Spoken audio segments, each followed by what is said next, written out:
Hello class, and welcome to section 9.9 day 1, which is about cubic functions. By the end of today's lesson, you will be able to graph and apply cubic functions.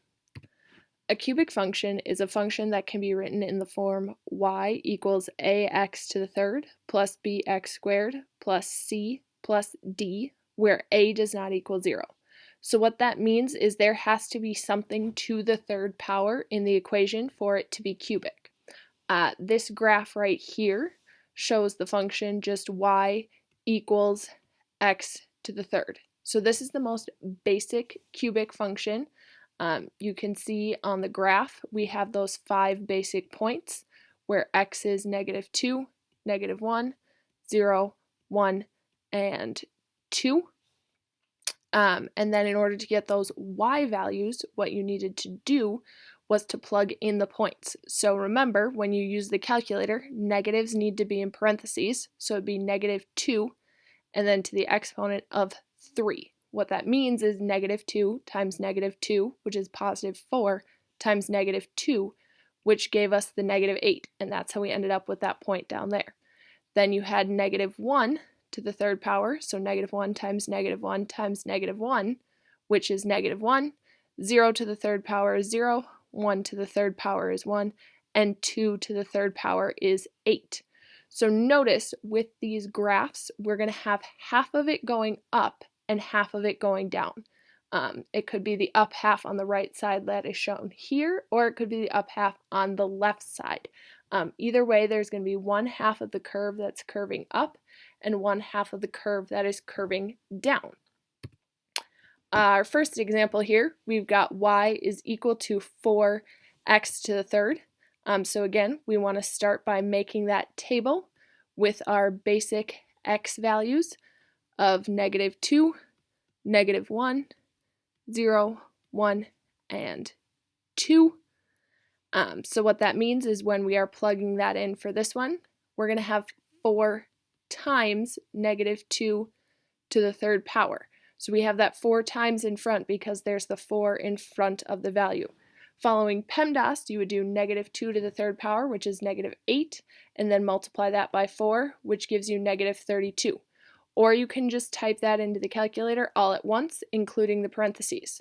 Then you would have 4 times -1 to the third power, which is going to give you a -4.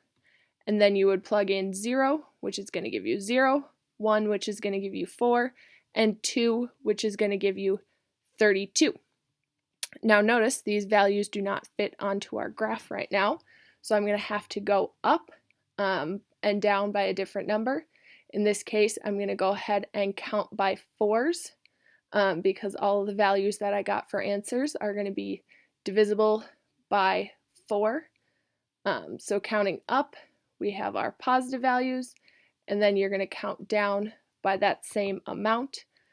So we're going to go down by -4s, -12, -16, -20, -24, -28, -32, -36, and -40.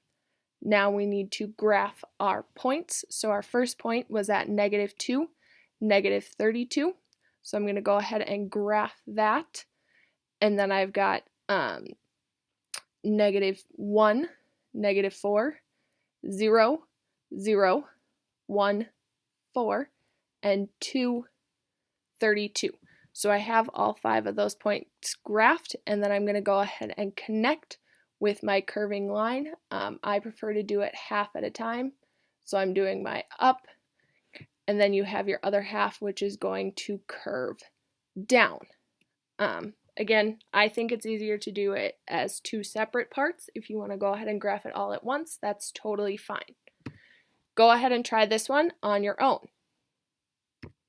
Same kind of idea here, but now instead of that 4 in front, we have a -2. You can see how we got all of those red values, and that ends up being our final graph. Again, on this one, my up curve is on the left and my down curve is on the right. Some of these equations get more complex. Maybe they have something adding or subtracting to them. So again, same sort of process. To start, we've got that table with our basic x values of -2, -1, 0, 1, and 2.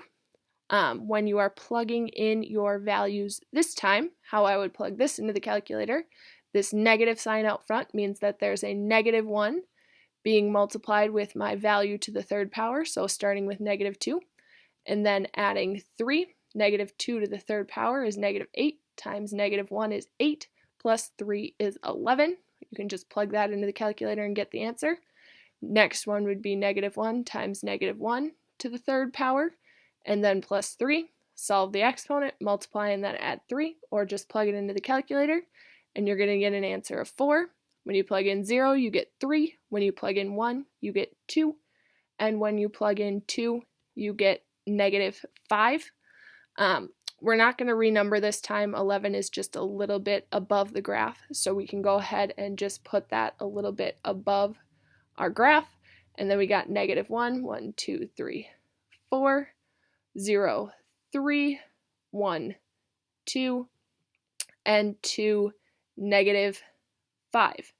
Again, you're going to need to connect those curves. I'm going to go ahead and start with the up curve, and then the down curve, and connecting all of our points to get that nice cubic function graph.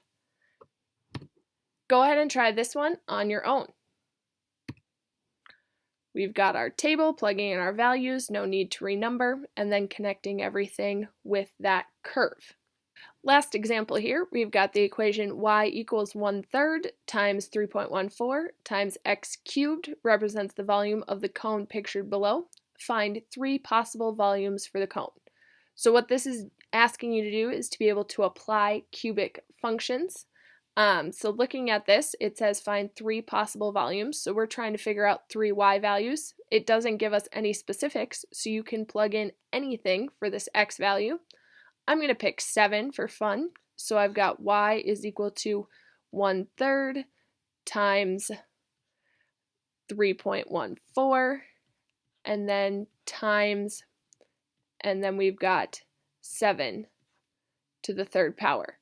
So you can go ahead and type that whole thing into the calculator, 1/3 in parentheses times 3.14 times 7 to the third power. And when you do that, you are going to get an answer of 51 point, after rounding, to 9. And then I'm just going to use the label inches because we've got inches down here, so that's going to be inches cubed. So when you are typing this in as an Edpuzzle answer, you would say that when the radius is 7 inches, then the volume is 51.29 inches cubed. Go ahead and find 2 more possible volume values on your own. There are a number of different answers that we could have for these volume values. I will be going through on Edpuzzle and checking yours individually. If you have questions about this or anything else from the lesson, please feel free to reach out and let me know.